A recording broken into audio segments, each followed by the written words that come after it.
রাসূলুল্লাহ সাল্লাল্লাহু আলাইহি ওয়াসাল্লাম এমন হেসে দিলেন যে ওনার দাঁত দেখা গেল, এরকম হাসি উনি হাসেন না। এরপর রাসূলুল্লাহ সাল্লাল্লাহু আলাইহি ওয়াসাল্লাম বললেন, কি আর করা, যাও, ইযহাব ফাআতইমহু আহলাক, যাও নিয়ে তোমার ফ্যামিলিতে খাও। আর কি করলে রোজা ভেঙে যায়? ইচ্ছা করে যদি বমি করে রোজা ভেঙে যাবে, তবে অনিচ্ছার সাথে বমি আসলে রোজা ভাঙে। ক্লিয়ার? 5 নাম্বার হচ্ছে আল ইস্তিমনা, মানে মাস্টারবেশন, হস্তমৈথুনের মাধ্যমে কেউ যদি সিমেন আউট করে তাহলে তার রোজা ভেঙে যাবে এবং এটার জন্য কাজা কাফারা দুইটাই লাগে। 6 নাম্বার স্মোকিং।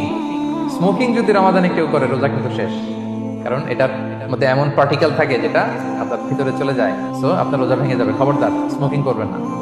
7 নাম্বারে আপনি যদি নাকে ড্রপ দেন, রোজা রাখা অবস্থায় নাকে ড্রপ দেওয়া যাবে না। হ্যাঁ, নাক হচ্ছে gateway to reach in the stomach, এটা স্টোমাকে পৌঁছার একটা গেটওয়ে। আপনি নাকে ড্রপ দিলে দেখবেন কিছুক্ষণ পরে গলায় একটা তেতো তেতো ভাব অনুভব হয়, আস্তে করে এটা স্টোমাকে পৌঁছায়, রোজা ভেঙে যাবে। নাকের ড্রপ এটা রাতে সন্ধ্যা থেকে শুরু করে সাহুর খাওয়া পর্যন্ত।